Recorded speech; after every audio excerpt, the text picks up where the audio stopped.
इसलिए मैं कहना चाहता हूं कि श्रमजीवी बनो, चाहे जितने बड़े बुद्धिजीवी तुम क्यों ना हो प्यारे, लेकिन श्रमजीवी बनो। रामायण का सिद्धांत है, जनक जैसा बुद्धिजीवी भी आज श्रमजीवी बन रहा है, तभी समस्या का समाधान हो रहा है। आज जनक जाकर के हल चला रहे हैं, महारानी सुनैना उनका साथ दे रही हैं। बोलो साथ दे रही हैं कि नहीं महारानी सुनैना? अब महाराज जनक कौन है?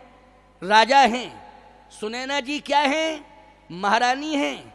ये दोनों जाकर के हल चला रहे हैं, और जैसे ही दोनों ने हल चलाया, याद रखना सूर्य की किरण पड़ रही है ऊपर।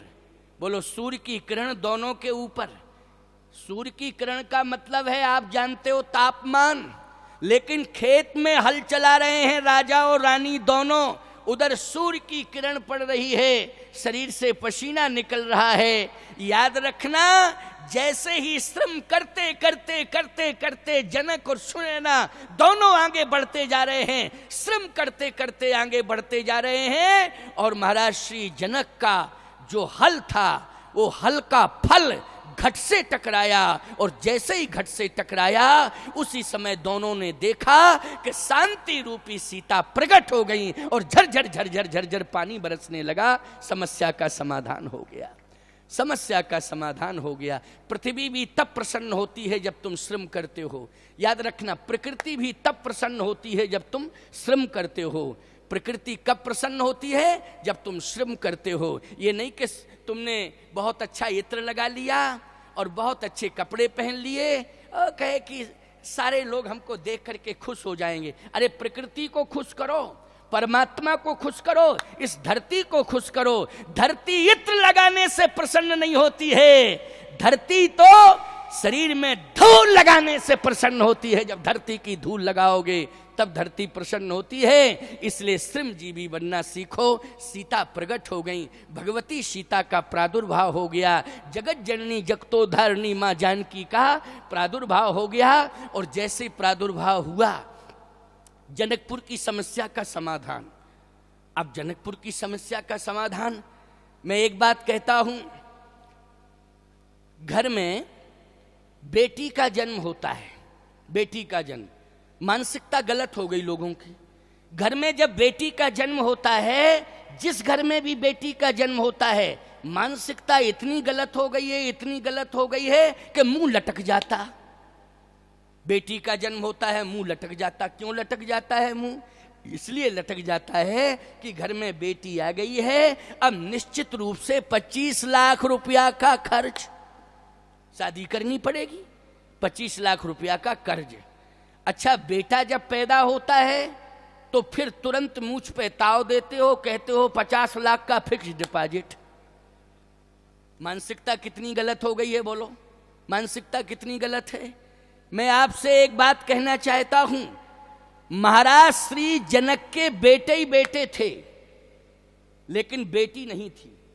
बेटे ही बेटे थे, बेटी नहीं थी। और जनक जी के यहां समस्या आ गई, बोलो आ गई कि नहीं? ये लक्ष्मी निधि जो थे, महाराज श्री जनक के बड़े बेटे थे, सीता जी के बड़े भाई लक्ष्मी निधि जी, समझ लेना, उनका नाम बता रहा हूं मैं। उनका नाम था श्री लक्ष्मी निधि, सीता जी के बड़े भाई थे। मैं आपसे पूछ रहा हूं कि श्री जनक जी को श्रम करने से बेटा मिला कि बेटी मिली? जल्दी बोलो, बेटी मिली कि नहीं मिली? बेटी। अच्छा, बेटा था, और बेटा कैसा था? महान तपस्वी बेटा था, साधक बेटा था। जनक जी जैसा बेटा, जैसे महाराज श्री दशरथ को भरत जी महाराज मिले ना, वैसे ही श्री जनक जी महाराज को लक्ष्मी निधि जी मिले। ऐसे ही तपस्वी थे वो, साधारण नहीं थे। लेकिन याद रखना, महाराज श्री जनक को देखो एक और, महाराज श्री दशरथ को देखो दूसरी ओर। मैं कहता हूं भगवान श्री राम की बड़ी बहन का क्या नाम है? जल्दी बोलो। भगवान श्री राम की बड़ी बहन का नाम है शांता। अब आप कल्पना करो, बेटा नहीं हो रहे थे, तो जब बेटा किसी के यहां नहीं होता है तो बेटे को गोद लिया जाता है, दूसरे के बेटे को गोद लिया जाता है। महाराज श्री जनक के संतान नहीं हो रही थी, तो जनक जी ने बेटा गोद नहीं लिया, अंग देश के राजा रोमपाद जी की बेटी शांता को गोद लिया था। प्यारे, ईमानदारी के साथ बताओ, बेटी गोद ली कि बेटा गोद लिया? बेटी को गोद लिया है। ये प्रमाण दे रहा हूं, कोई मनमुखी बात थोड़ी कर रहा हूं।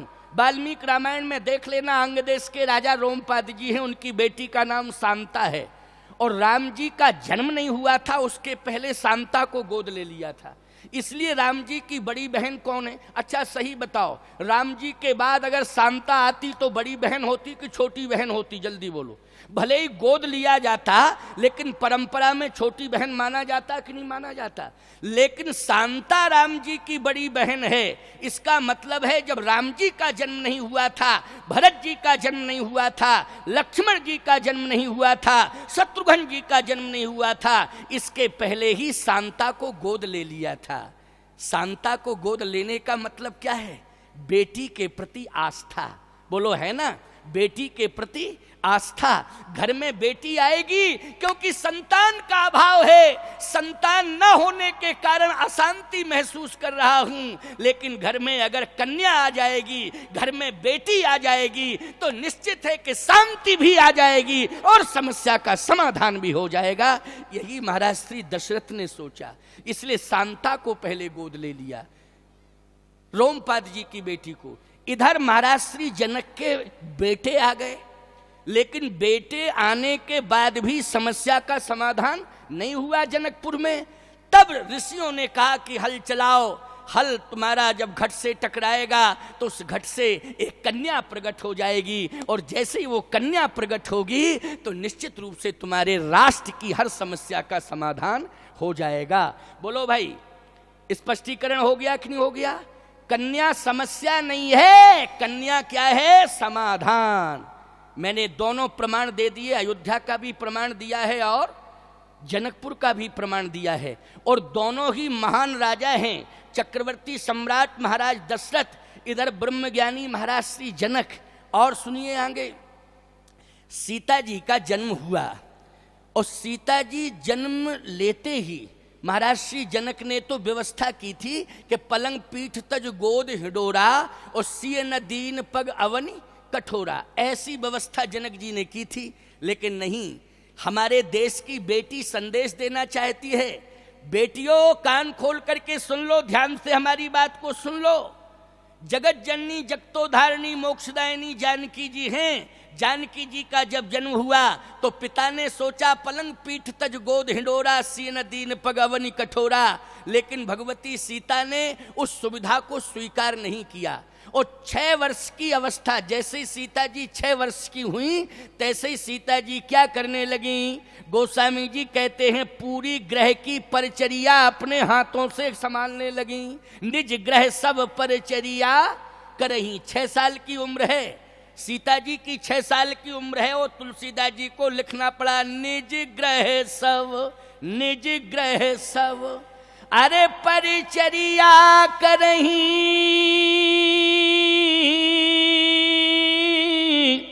6 साल की उम्र में ग्रह परिचर्या स्वयं कर रही हैं।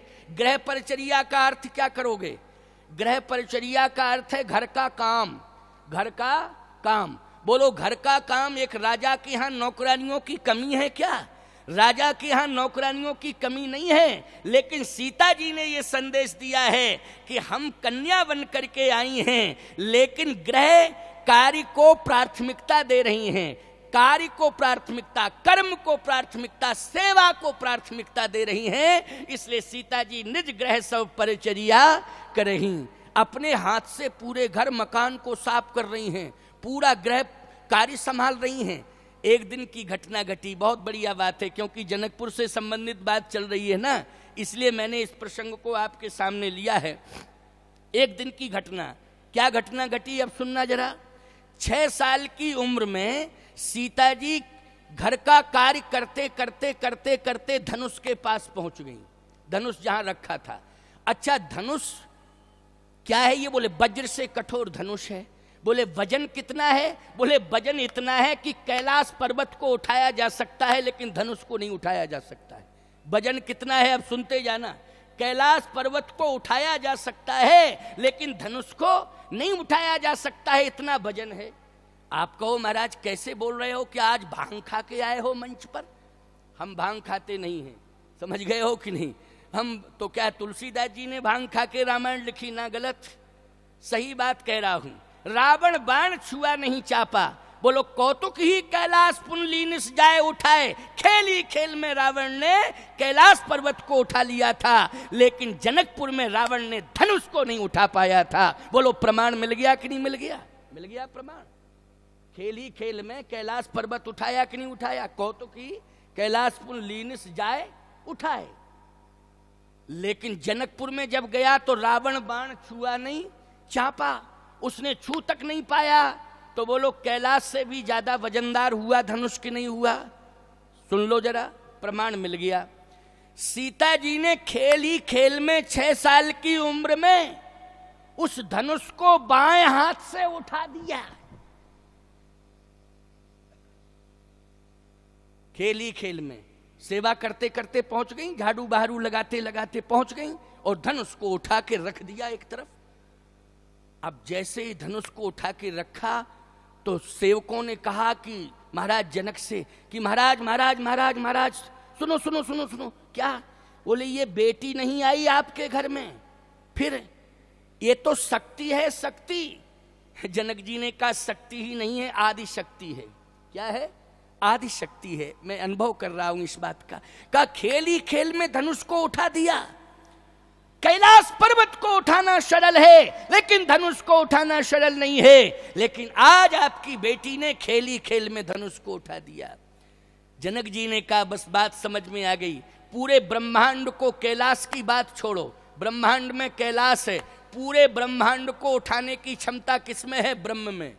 बोलो पूरे ब्रह्मांड को उठाने की क्षमता किसमें है?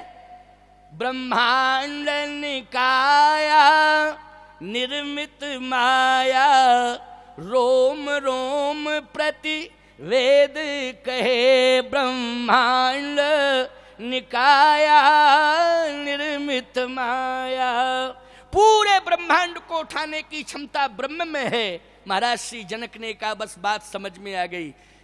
मेरी बेटी आदि शक्ति है, अगर मेरी बेटी का विवाह होगा तो वो परम ब्रह्म के साथ हो सकता है जो पूरे ब्रह्मांड को उठाने की क्षमता रखता है। तो कहा इससे पता कैसे चलेगा कि परम ब्रह्म कौन है? कहा जब मेरी बेटी आदि शक्ति है, उसने धनुष को उठा दिया है, तो जो परम ब्रह्म है वो ब्रह्मांड को उठाने की क्षमता रखता है। अरे जो ब्रह्मांड को उठाने की क्षमता रखता है वो परम ब्रह्म धनुष को भी उठा सकता है और धनुष को तोड़ भी सकता है। मुझे विश्वास हो जाएगा कि ये परम ब्रह्म है। समझ में बात आई कि नहीं? जो उठा ले और तोड़ दे तभी विश्वास होगा कि ये कौन है? परम ब्रह्म है। और जब विश्वास हो जाएगा कि ये परम ब्रह्म है तो मैं अपनी बेटी का विवाह उसी के साथ कर दूंगा।